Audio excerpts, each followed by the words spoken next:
Tem vários professores aqui assistindo, inclusive. Alguns alunos não estão, eles estão fazendo provas. Infelizmente, a gente está numa semana de provas, né? Mas se tu permitir, depois a gente também deixa disponibilizada a tua palestra lá no YouTube da Unicenec, para o pessoal assistir. Eu sei que muitos alunos da psicologia estão extremamente interessados também, além dos alunos da biomedicina, da farmácia, né? E assim por diante. Então, deixa eu apresentar a minha amiga, né? Se formou Sim. na mesma turma que eu, na biomedicina. Então, a doutora Itiana Menezes é biomédica, formada lá pela UFSPA. Ela é mestre em neurociências pela URGS e doutora em medicina, né, de saúde mental pela USP. Então, ela tem experiência aí em pesquisa experimental e clínica nas áreas de neurociências, genética, endocrinologia e saúde. Muito obrigada pela participação, por ter aceito o convite, né? Eu que agradeço, gente. Eu sei já da tua capacidade, dos teus artigos todos publicados, então o convite foi mais do que realmente direto para você, né, devido aí à tua experiência na área, tá? Se tu quiser projetar aí a tua palestra, deixa eu Certo. ver se vai dar certo. É ali no apresentar agora, né? Ok, um segundinho. Claro. É que é a... Vamos lá. Ok. Isso, Vou apresentar agora tentar uma janela. agora, tela inteira. Isso. Pode ser uma janela, normalmente eu coloco. Vamos ver se Uma vai dar. janela. Uma janela e aí tu vai no PowerPoint. Uhum. Interrompe essa. Ah, não, mas deu. Tá aparecendo. Isso, tá aparecendo. Então tá, boa noite, pessoal. Um prazer estar aqui hoje Boa conversando com noite. vocês. Vim falar um pouquinho sobre a questão, não apenas comportamento, mas transtornos psiquiátricos em geral, né? Qual que seria essa influência da genética nessa nossa predisposição, né, a desenvolvimento de transtornos psiquiátricos e também qual o efeito do ambiente? Porque a gente fica se perguntando, tá, mas afinal, né, é mais genético? É mais ambiental? Né, qual seria a principal, o fator, né, o principal fator etiológico disso? Então, para começo de história, a gente tem que considerar o seguinte, né, o quanto complexo é o ser humano. O pessoal da psico, né, o pessoal da nutri, o pessoal da área da saúde em geral sabe que nós somos compostos tanto, né, de parte fisiológica quanto parte emocional. Nós temos a questão, né, nossa toda metabólica, hormonal, né? Tudo é influenciado, tudo se interrelaciona. E essa nossa complexidade, ela ela engloba várias áreas, o que nos faz um ser biopsicossocial, certo? Então, por exemplo, desenvolvimento de transtornos tem a questão genética, né? Como foi falado anteriormente, a questão até a professora anterior, ela da área de nutrição, ela mencionou a questão do nosso fenótipo, né? De ganho de peso ou não está relacionado à genética e o ambiente, né? Isso também acaba acontecendo para o desenvolvimento de transtornos. Então, a nossa questão, né, externa e interna está envolvida para a questão do desenvolvimento de transtornos psiquiátricos. O que nós temos que considerar daí, né? Como o ser humano é um ser bastante complexo, né, ele vai ter a questão fisiológica dele, como eu já mencionei, e a questão emocional também. Mas vamos falar então qual que é real a origem dos transtornos psiquiátricos. Nós temos que considerar então, né, os fatores internos, que é a nossa fisiologia, a nossa genética, e os nossos fatores externos, como por exemplo, o estresse, ok? Não só o estresse diário, mas também fatores como o estresse precoce. No meu doutorado, eu estudei qual a influência, né, do estresse no período de desenvolvimento, né, no período infanto-juvenil, quanto isso depois te predispõe a, a ter um quadro mais grave de transtornos psiquiátricos, né? E também o quanto teus fatores genéticos influenciam nisso ou não. Bom, Fatores que influenciam, então, no desenvolvimento disso, né? Nós temos a questão genética, ambiental, comportamental e fisiológica, como eu já havia mencionado anteriormente. Vamos focar na genética, então. Eu vou mencionar bastante a questão de depressão, porque foi a linha que eu acabei seguindo durante meu doutorado, né? Então, a genética, se for ver em questão de heredabilidade, a depressão unipolar, que é o transtorno depressivo, né, maior, de acordo com o DSM-5 agora de 2013, ele tem uma heredabilidade, pessoal, de 40%, tá? E quando a gente já tem essa carga familiar, ok? Se você já tem um parente de primeiro grau com transtorno depressivo maior, as chances de desenvolver esse transtorno depressivo maior é de 2 a 4 vezes maior do que a população em geral. O transtorno depressivo maior, ele é composto basicamente por episódios depressivos, tá? Que duram cerca de 2 semanas ou mais, tá? Que constituem alteração de humor, ok? E perda de vontade de atividades diárias comuns, e pode ser somado daí a alguns fatores, como alteração de peso, ok? Ou de apetite, alteração de sono, muito cansaço, né? E ideação suicida também, dificuldade de concentração. Esses são alguns dos sintomas. Eles têm que persistir por cerca de 2 semanas ou mais. Isso aí constituiria um episódio depressivo maior, ok? E 2 semanas ou mais daí, apenas desses episódios depressivos maiores, daria o diagnóstico de transtorno depressivo maior, né? No caso, unipolar. Pessoal, olha só que interessante. Falando em carga genética, os estudos com gêmeos monozigóticos mostraram que a herdabilidade, considerando eles, seria de em torno de 42%, ok? É uma taxa bastante considerável. Esses dados aqui, eu trouxe nesse artigo de revisão que a gente escreveu para a revista da USP, tá? Esse artigo aqui, ele está em português, ele está bem didático, ele foi usado justamente para os ele foi escrito justamente para os alunos terem acesso, ok? Os residentes terem acesso a uma revisão bem atual da literatura nessa parte psiquiátrica, e também da importância de diferenciar, né, as depressões unipolares e bipolares para acabar agindo, para ver qual seria o tipo mais adequado de tratamento, ou então qual a importância dessa distinção, né? Bom, depressão unipolar tem a heredabilidade, e nós temos o transtorno bipolar, que é um transtorno composto por tanto depressão, com alternância entre humor exacerbado, um humor mais, a gente chama de mania, né? Mas o que seria essa mania? Essa mania é um humor mais, como é que eu vou falar? Um humor mais agitado, né? Às vezes a pessoa ela perde aquele, como é que eu vou falar? Ela perde um pouco daquela questão do tato social, né? De limites, ela fica mais acelerada, diminui o sono. Então, o bipolar ele tem essa alternância entre depressão e mania, né? O transtorno bipolar, a heredabilidade ela é alta, tá? Considerem, por favor, essa parte de baixo escrita aqui, que varia de 40% a 70%. Esse estudo aqui, feito em gêmeos monozigóticos, ele é do Lichtenstein, tá? E esse estudo avaliou mais de 9 milhões de pessoas, ok? E eles conseguiram ver por esse estudo genético que o transtorno bipolar, inclusive, ele se aproxima de um perfil genético mais próximo à da esquizofrenia do que a depressão em si. Então, isso aí seria uma questão interessante do porquê diferenciar, né, a depressão unipolar da bipolar, por exemplo. Pessoas com transtorno bipolar, com parentes de primeiro grau, têm cerca de 10 vezes mais chances de desenvolver também, pessoal, ok? Comparado à população em si.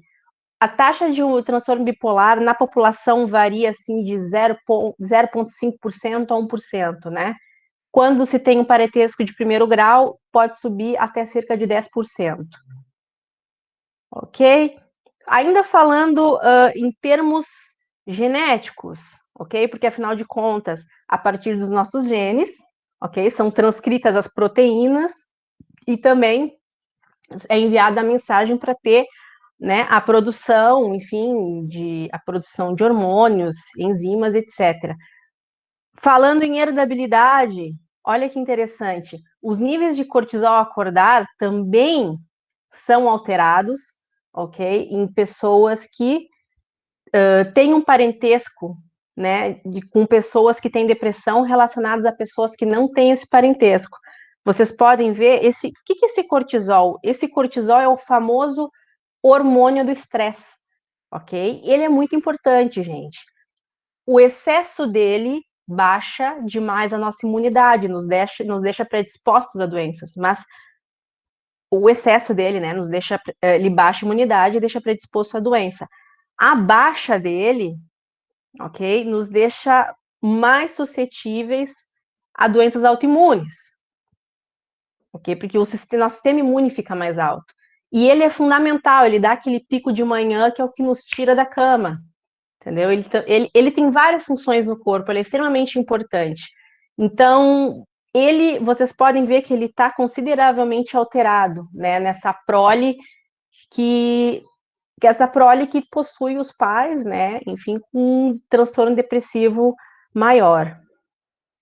Muito bem, pessoal, falando em questões genéticas, a gente vê que na medicina em geral tem muitos marcadores, né, para doenças em geral. Afinal de contas, em geral, nós vamos no médico e ele pede exames para coisas X ou Y. Dentro da psiquiatria ainda, não se tem marcadores definidos, né, para auxiliar a questão de diagnósticos psiquiátricos. Esse foi um dos objetivos do desenvolvimento do meu doutorado, né? Como o diagnóstico de um bipolar, por exemplo, tipo 2 do espectro, é difícil, ok? Porque ele não faz uma mania plena, e isso aí é o que diferenciaria ele do unipolar. Às vezes eles levam cerca de 10 anos para ter um diagnóstico, e o tratamento é diferenciado. Esse bipolar vai ter aquela depressão que vai se tornar resistente, que não vai funcionar com medicamento nenhum. Então, a questão foi fazer o diagnóstico correto para poder dar o tratamento correto, né? Então, esse estudo do meu doutorado, a gente investiu em, vamos tentar achar biomarcadores. E durante esse processo, nós resolvemos fazer um artigo de revisão sistemática. O que a gente queria? O que a literatura trazia sobre marcadores, né, para diferenciar depressão unipolar e bipolar? Tinha. A gente achou pouquíssimos artigos, tá? A gente foi muito crítico em relação à seleção de artigos, principalmente em relação à metodologia, ok? E a gente queria biomarcadores genéticos. O que a gente achou? Que os marcadores genéticos estavam relacionados diretamente com a plasticidade sináptica, neurogênese, controle de humor, envelhecimento do cérebro, processos imunoinflamatórios e de cadeia respiratória mitocondrial, ou seja, produção de energia, né? E o mais interessante foi que a gente viu que essa questão de expressão do BDNF, né, foi um dos marcadores genéticos que mais se destacou para diferenciar o grupo unipolar do bipolar. Isso foi extremamente interessante. Bom, falei em genética, né, porque afinal de contas, a palestra inicial se propunha a falar de genética relacionada a comportamento, mas é impossível, por exemplo, tu falar em transtornos psiquiátricos falando somente de genética. A gente também tem que falar de ambiente, né? Porque assim como anteriormente a Tati comentou na palestra anterior, o ambiente ele vai dar aquele start, né, para começar um transtorno, por exemplo. Às vezes você tem um gene de suscetibilidade, mas tu não está no ambiente para desenvolver. E às vezes o teu ambiente está tranquilo, mas tu tem aquele gene que ele já tem aquela carga genética muito forte e a pessoa desenvolve transtorno. Vamos falar de ambiente então, ok? Estresse é bom ou ruim? Isso é uma coisa que eu queria perguntar para vocês. E aí, pessoal? O que vocês acham? Estresse é bom ou ruim? Acho que eles gostam de um pouquinho de estresse, assim, para entregar os trabalhos na última hora, né? Então, mas aí que tá. Gente, sem estresse ninguém sai da cama, tá? Sem estresse a gente não tem aquele impulso, entende? O estresse, ele vai fazer vocês gerarem essa produção desse cortisol, que é o hormônio do estresse, que vai dar aquela coisa, ok? Vambora. Tem gente que precisa de um pouquinho mais, que aí entrega um pouquinho mais em cima da hora, tem gente que não. Um pouco ele é realmente importante para botar o organismo alerta, mas o excesso dele vai ser prejudicial para vocês. Um pouquinho mais do cortisol vai ajudar o quê? Vai ajudar a formação de novas memórias, certo? Não precisa, às vezes, estar um pouquinho mais alerta para estudar. Precisa, num cafezinho para estudar. Mas aí, na hora de fazer a prova, aquele excesso de estresse não atrapalha, né? Vocês, como é que a gente fala? Vocês acessarem as memórias? Atrapalham. Mas por quê? Porque esse cortisol que é liberado no sangue de vocês, ok? Ele se liga a receptores, que é o MR, que é o mineralocorticoide, e o receptor de glicocorticoide. Ele se liga primeiro ao MR, depois ao GR para fazer a ação. E aí, essa ação dele vai ser determinada por essa ligação.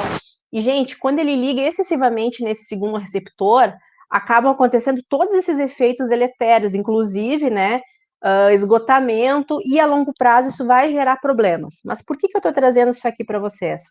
Porque os transtornos psiquiátricos estão extremamente relacionados também a essa questão hormonal, ok? E essa questão do hormônio, do corticoide, por exemplo. Os transtornos psiquiátricos têm alteração de peso, têm alteração de apetite, têm alteração de sono.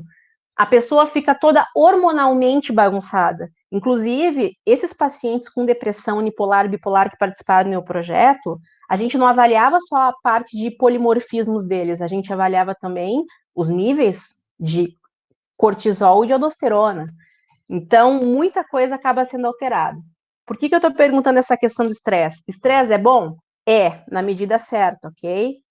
Em excesso, problemas, ok? Problemas ou dependendo do quanto o receptor de vocês faz como é que é, um up regulation, down regulation ali, como se comporta, vocês podem ter ou questões autoimunes, ou vocês podem ter uma depressão imunes e ficarem mais suscetíveis a gripes, por exemplo, os resfriados e outros, como é que eu vou falar, outros agentes patógenos, tá? Por que eu tô falando isso aqui também? Eu estudei principalmente o que o estresse na primeira infância e no período juvenil causa, tá? Por que isso, gente? Porque o nosso sistema nervoso central só termina de fato o amadurecimento aos 25 anos, gente. Ok? Amadurecimento total aos 25 anos, ok? Que é quando se termina de fato a mielinização. Nos primeiros anos de vida, nós temos o desenvolvimento, né, de algumas estruturas neurais, mas depois também se inicia a poda neural, ok? E o nosso sistema, ele é plástico, né? Ele vai se adaptando a questões do meio, até ele finalizar, né, essa poda neural lá em torno dos 25 anos. Nós temos estruturas em que isso termina antes e algumas que terminam depois. A nossa última estrutura, em termos de amadurecimento a terminar esse processo, é o pré-frontal, que é justamente a estrutura que coordena a atenção, que coordena a concentração, que coordena a tomada de decisão, controle de impulso, né? Então, controle das emoções, né? Aquela capacidade que a gente tem mais quando adulto, assim, de, ok, né? Vou me estressar com isso? Não, não vou me estressar com isso, controle aquilo, ok? Então, é essa estrutura. E esses estresses nesse primeiro período da infância vão ser deletérios para a idade adulta depois, pessoal, tá? Vocês podem ver aqui, ó, essas estruturas, ok? O quanto elas são afetadas, principalmente nesses primeiros anos de vida, né? A amígdala responsável pela questão, enfim, comportamental, de agressividade, medo, né? O hipocampo muito relacionado à questão de memória, o frontal, o pré-frontal ali relacionado à questão de tomada de decisão, né? E eles vão ser diretamente influenciados por esse hormônio do estresse, tá? O quanto vai se ligar ali, vai ter um efeito ou não. O excesso do hormônio do estresse, pessoal, leva à morte celular, tá? Neuronal. A gente chama de excitotoxicidade glutamatérgica, acaba acontecendo isso, ok? Então, esse excesso de estresse pode levar a uma sobrecarga alostática, ok? É muito comum a literatura ter trazido hoje em dia que os traumas da infância, eles acabam gerando cicatrizes, ok? Que acabam persistindo pelo resto da vida, inclusive transtornos na idade adulta, tá? Esse estudo aqui, ele foi feito em animais e ele mostra claramente o quanto esse estresse, ele é tóxico. Vocês podem ver aqui, ó, nós temos alguns dendritos, ok? Esse aqui seria um animal que não sofreu tanto estresse, e aqui embaixo vocês podem ver que ele está menos ramificado. É um animal que acabou sofrendo mais estresse, ok? Aqui é o córtex pré-frontal, aquela estrutura relacionada à tomada de decisões ou controle de impulsos, né? E o hipocampo relacionado pela questão de formação de memória, por exemplo. Vamos lá, ok. Normal, e o estresse tóxico. Notem que o normal ele é bem mais arborizado, né? Muito bem. Pessoal, o que pode acontecer? Falando em estresse precoce, nós temos alguns possíveis desfechos, ok? Aqui a pessoa está com uma infância feliz, aqui a pessoa sofreu alguns choques, alguns traumas ao longo da infância. Vamos considerar essa setinha como se fosse um trauma, ok? Ou um choque. Quando a pessoa não tem nenhum estresse ao longo da. Não tem nenhum estresse precoce, ok? Se ela sofrer algum choque durante ao longo da vida, se ela tiver um fenótipo resiliente, ok? Ela provavelmente não vai desenvolver nada. Se ela tiver, aliás, desculpem, um genótipo, né? Se ela tiver a parte genética menos predisposta a transtornos, ela não vai desenvolver.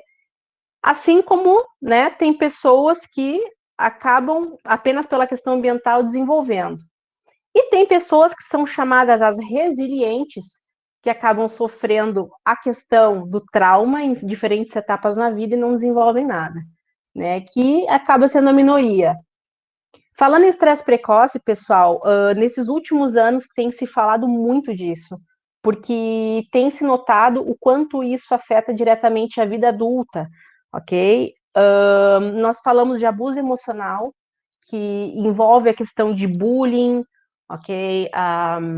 O assédio moral sofrido por essas pessoas, o abuso físico, que seria o apanhar, né? O abuso sexual seria a questão do toque ou relação sem consentimento, negligência física, que seria a falta do suprir a criança do que ela precisa, alimentação, abrigo, e por incrível que pareça, pessoal, negligência emocional que está crescendo cada vez mais. Mas o que é essa negligência emocional?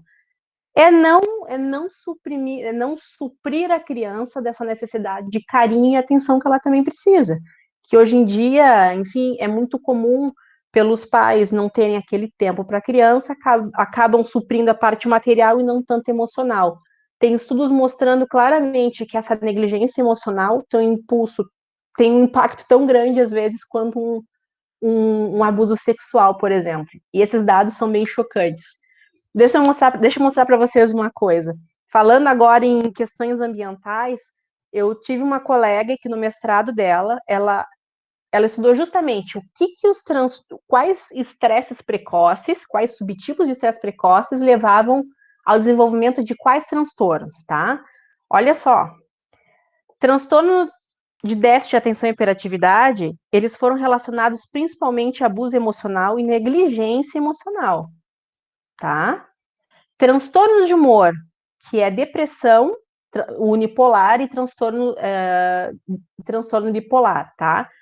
Então, abuso emocional, abuso sexual e negligência física. Transtorno ansioso foi mais relacionado, enfim, no estudo que ela fez a abuso sexual.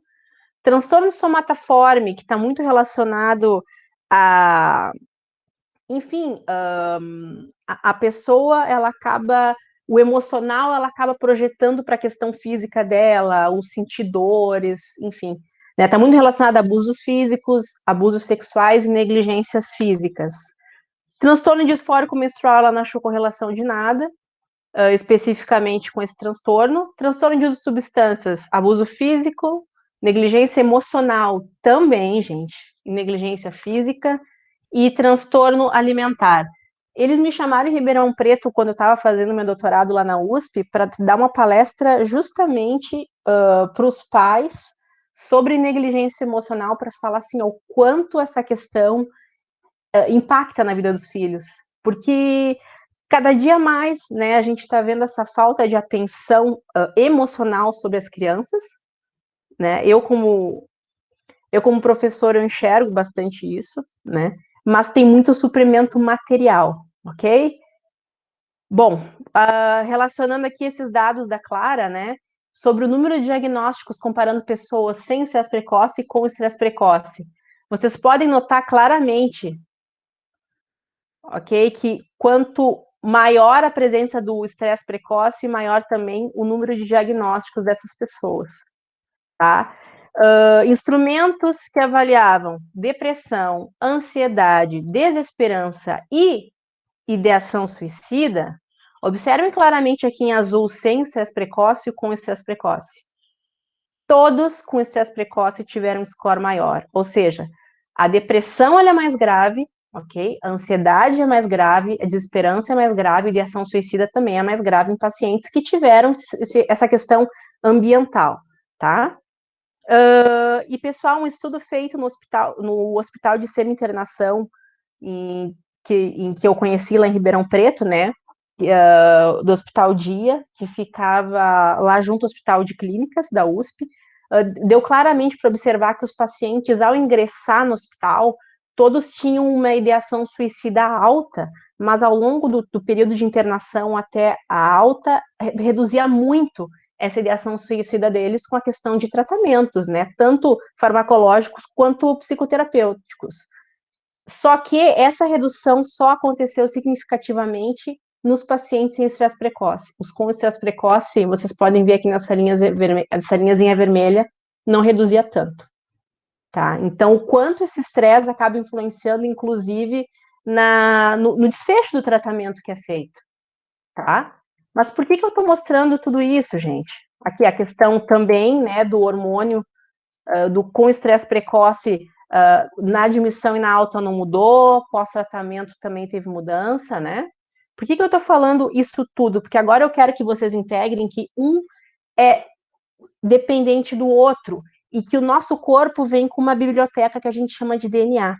A questão é, a biblioteca está pronta, o que muda? A leitura, tá? O DNA de vocês vai se manter o mesmo, mas a maneira que esse DNA é lido e produz as proteínas, essas que vão ser efetoras no corpo de vocês, é que muda. E se isso muda, a saúde de vocês também muda. Entendeu? A ação das proteínas, a imunidade, tudo muda. Então, isso a gente chama de epigenética, que é o quê? Vocês têm as letrinhas lá, né? Vocês têm o código genético de vocês, mas a maneira como eles são lidos, isso aí é alterado. Isso aí vai resultar em doenças ou não, ok? Então, vocês devem ouvir muito falar sobre metilação, que é quando há um maior enrolamento, né, dessa fita de DNA, então ele não fica acessível, então provavelmente aquele trecho não vai ser transcrito com facilidade, ou a acetilação quando ela é aberta, e quando ela é aberta a maquinaria para transcrever, ela tem mais acesso àquela parte, né? Isso aí, enfim, na disciplina de genética, vocês devem ter visto bem com a prof, né? Então, assim, ó, mesmo que a gente venha com uma biblioteca X, a maneira como essa biblioteca é lida depende muito também das influências, tá? Que a gente sofre ao longo da vida. E essa maquinaria funciona de forma diferente. Então, pessoal, a questão de risco ou resiliência, ela é muito influenciada pela epigenética, que nada mais é do que a maneira como o DNA de vocês é lido, ok? Para ter essa questão, para ter esse funcionamento corporal, né? Ou adequado ou inadequado. Tem alguns artigos mostrando aqui, pessoal, por exemplo, mostrando o quanto os maus tratos na infância, ok, aumentam os índices de proteína C reativa no sangue, tá? Então, o nível inflamatório dessas crianças é maior. Isso se dá ao quê? Alteração do hormônio cortisol, por exemplo, né? Que é o hormônio do estresse, porque ele acaba atuando na imunidade. Olha que interessante aqui, ó, falando em genética, ok? E falando em exposição, falando em questão de suicídio. Pessoas que tiveram, no caso, várias pessoas que cometeram suicídio, algumas que tiveram abuso na infância e outras não, tá? Foram analisar o tecido cerebral delas. O que eles anotaram? Pessoas que tiveram abusos na infância apresentavam esses genes de receptor de cortisol, o GR, mais metilado, ou seja, ele transcrevia menos, tá? Foi avaliado o nível de expressão de GR, ok, tinha metilação, ok? E lá no hipocampo, aquela região que é responsável pela formação de memórias.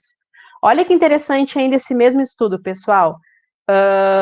Aqui, ó, uma pessoa que cometeu suicídio, mas não tinha, não tinha sofrido o estresse precoce, né? A pessoa que cometeu suicídio e, assim, o controle, aliás, que não tinha nenhum transtorno, perdão. A pessoa cometeu suicídio e não tinha sofrido transtorno. Vocês podem ver aqui que a expressão de GR ela tá num nível parecido, e a expressão mais baixa com aqueles que sofreram abusos, né? Expressão mais baixa está relacionada a uma metilação mais alta, ok? E aqui o mesmo gráfico anterior. Outra coisa que vocês já devem ter ouvido falar muito, esse estudo aqui é do CASP de 2003, saiu na Science, mostrando a questão do alelo curto e do alelo longo, do receptor de serotonina na época, aqui do HTTL-PR aqui, ok? Mostrando o quanto esse alelo curto deixaria a pessoa mais predisposta a desenvolvimento de depressão quando ela sofresse alguns abusos. Vocês podem ver aqui, ó, que a pessoa com alelo longo, ela, enfim, ela não teria essa predisposição tão grande. Heterozigota já um pouco maior, e com alelo curto, ela teria uma resistência menor ainda, né? O ambiente teria um maior peso sobre ela.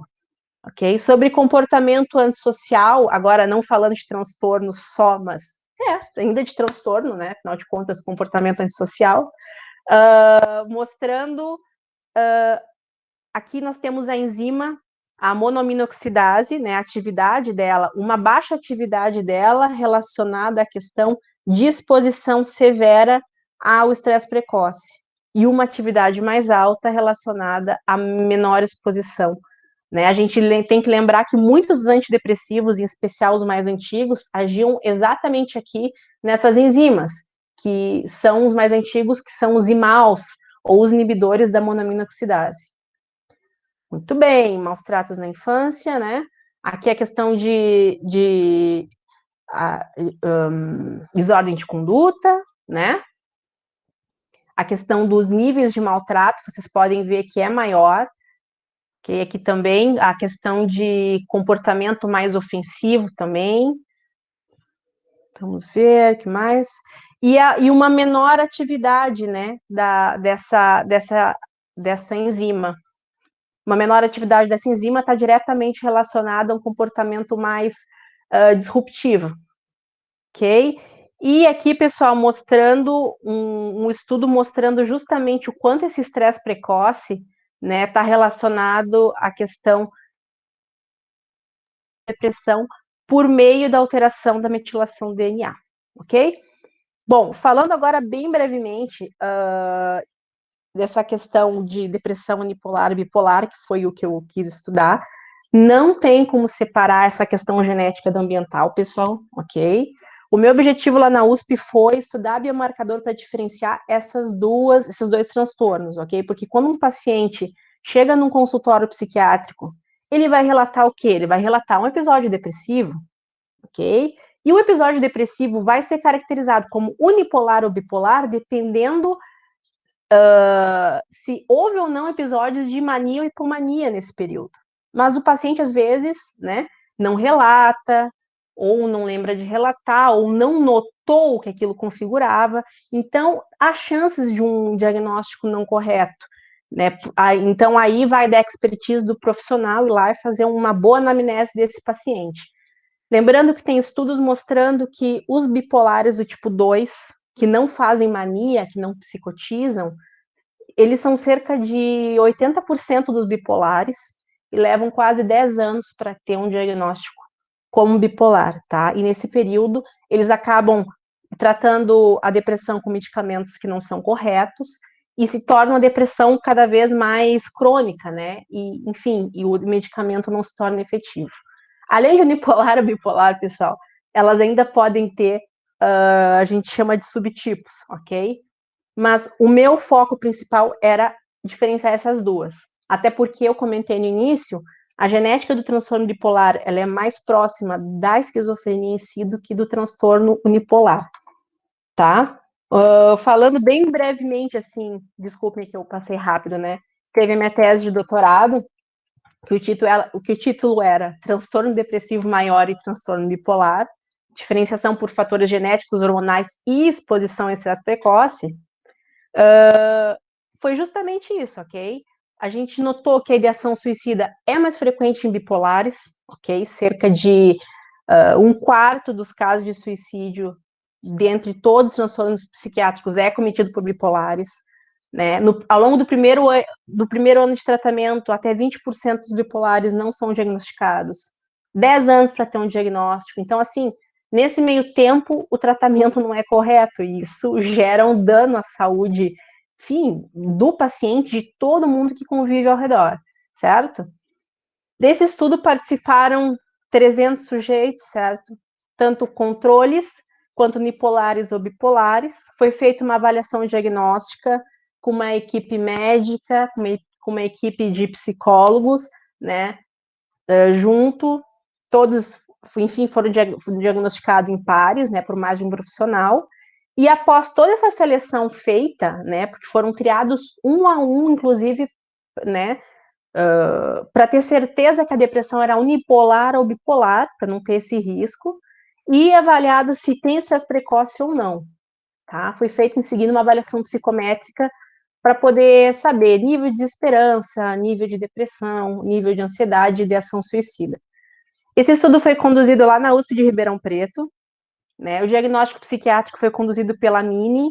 A entrevista é um instrumento semi-estruturado, uma entrevista semi-estruturada, né, que contempla o DSM, que é o Manual Diagnóstico Psiquiátrico, a última edição, que saiu em 2013. Nós temos o CTQ, que é inclusive foi validado por um pesquisador aqui de Porto Alegre, o Rodrigo Grassi Oliveira, lá da PUC, né? Ele validou esse instrumento, ele avalia quais tipos de estresse precoce, subtipos a pessoa passou, e se tem ou não, e a escala de depressão de Hamilton, pessoal, porque ela te dá a gravidade da depressão, e ela avalia a frequência com que esse sujeito passou por essas questões, tá? E aí, né, os inventários psicológicos específicos que foram aplicados, né, junto à psicóloga, que são a BAI, a BSI, o BHS e a BDI, né, para ver ansiedade, ideação suicida, desesperança e depressão, ok? Desses pacientes todos, tá, foram coletados sangue, tanto para a etapa genética quanto para a etapa hormonal, tá? A gente pode ver claramente ali a questão dos níveis hormonais de cortisol e aldosterona. Então, foi feito por radioimunoensaio o cortisol e também foi feita por quimiluminescência a análise de aldosterona, ok? E foi feito por método de PCR a avaliação desses SNPs, né? Desses possíveis SNPs que estariam associados a esses transtornos. O que a gente quis avaliar? Como esses pacientes todos têm alteração de sono, apetite, imunidade, o meu foco foi justamente receptores do hormônio do estresse, tá? Não só o GR, que é o clássico, mas o MR, o mineralocorticoide também, certo? Que é responsável pela questão de atenção, né? Ele é muito estudado para outros aspectos e que recentemente começou a ser visto como alvo, né, de estudos para desenvolvimento em transtornos psiquiátricos. Está muito relacionado à hipertensão também, ok? Então, eu avaliei esses genes aqui relacionados ao GR, né, ao receptor de glicocorticoide, e esses aqui relacionados ao de ao de mineralocorticoide. O que foi interessante que nós encontramos ali? Um dos receptores, a gente achou que o alelo mutante do receptor de MR para essa mutação aqui, menos 2GC, quando a gente tinha essa variável mutante, os pacientes unipolares tendiam a apresentar depressões mais graves.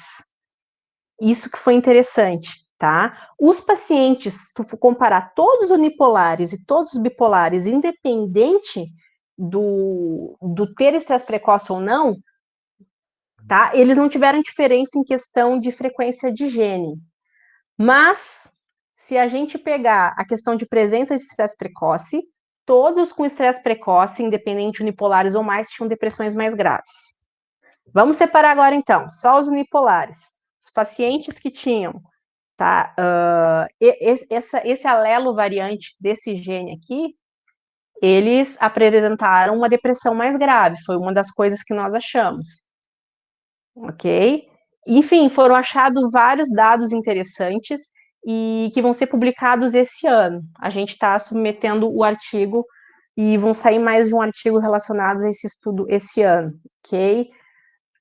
Então, foi interessante o seguinte, esse eixo ele precisa ser mais estudado, né? E também o sistema renina-angiotensina-aldosterona, porque se focava muito só no eixo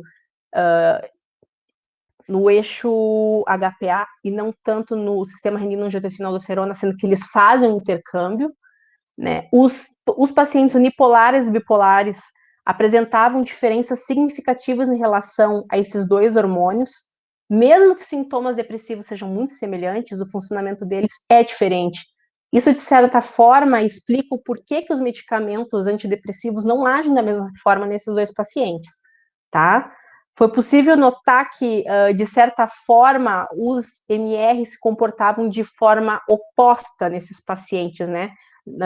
Nesse artigo que a gente está submetendo, a gente notou que o nível de aldosterona está mais alto, né, nos pacientes de um grupo e mais baixo nos pacientes de outro grupo. Quanto mais grave, mais sobe num grupo, e quanto mais grave, baixa no outro grupo. Então, são comportamentos bem opostos. Também aqui, né, essa alteração, essas variantes, podem apontar vulnerabilidade ou resistência, né, a questão do estresse, do sofrer o estresse ou não. E não adianta, gente, o diagnóstico, ele precisa ser muito bem feito. Sem diagnóstico bem feito, tá, não tem um tratamento bem feito.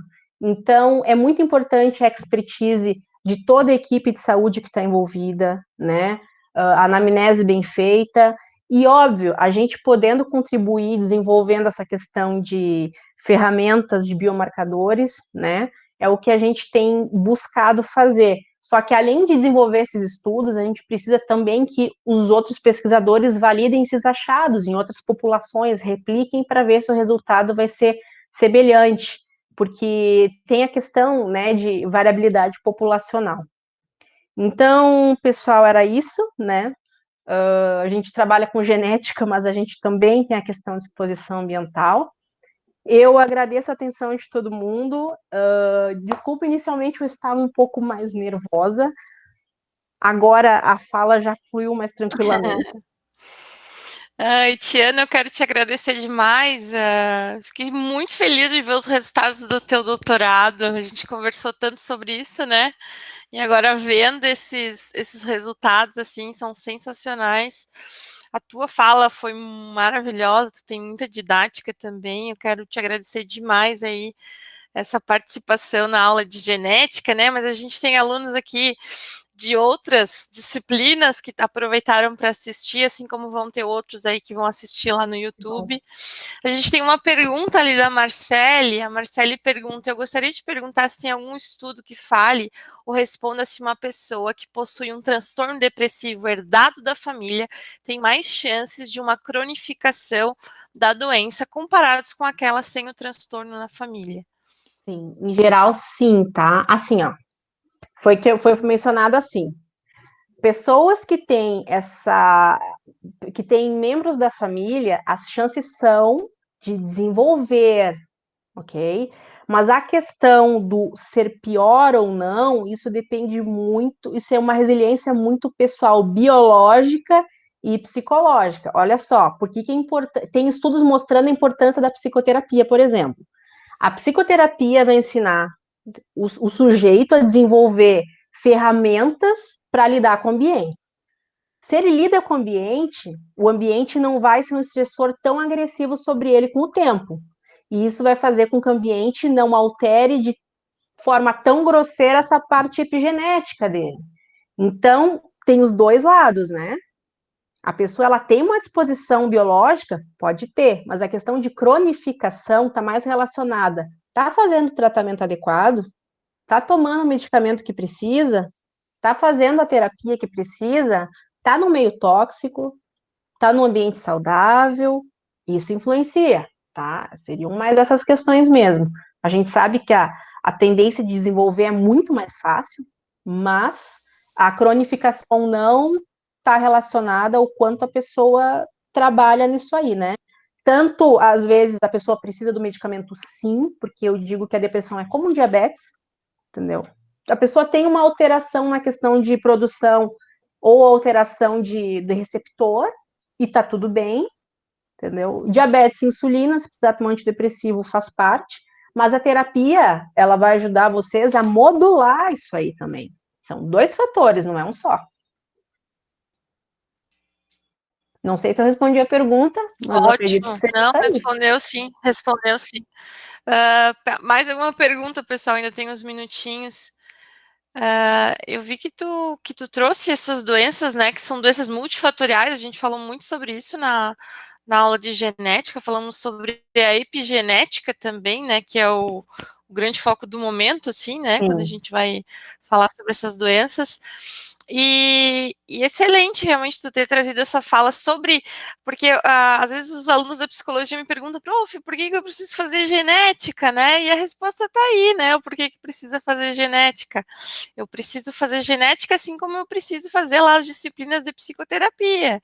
Eu tenho que entender todos os lados, né? E a gente tem professores que trabalham dessa forma, que também entendem esse lado. E os Boa. alunos acabam seguindo essa questão biológica também, né? É uma Ali, a coisa Marcélia. uma coisa assim, ó, eu sou biomédica, tá? Mas o que eu sempre quis fazer foi integrar esse lado, puxar o lado mental e o físico, gente, isso não tem como separar.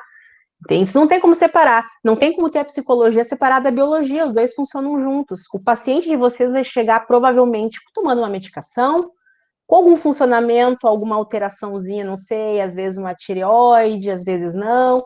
Vocês têm que saber, né? Sim. Então, é um todo, né? É um todo. Assim como o papel de vocês ali vai ser fundamental para a manutenção, com carga genética É, ou não. com certeza, com certeza. Ah, aí a gente vai, no futuro a gente vai ver se as terapias gênicas vão chegar nisso aí, né? A gente poder aí alterar esses genes e não ter essa suscetibilidade genética para essas doenças, né? Sim, Mas eu vou encerrando aqui então, né? Chegando aí o nosso horário. Quero agradecer também os professores que estão presentes aqui, que ficaram muito interessados com a temática.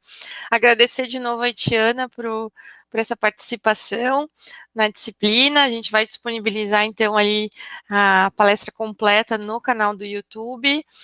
Muito obrigada mesmo, muito obrigada pessoal que ficou aí até o finalzinho. E um bom final de semana para todo mundo. E continuamos aí essa finaleira de semestre. Obrigada mesmo, Tia. bom, boa noite, gente. Tchau, tchau.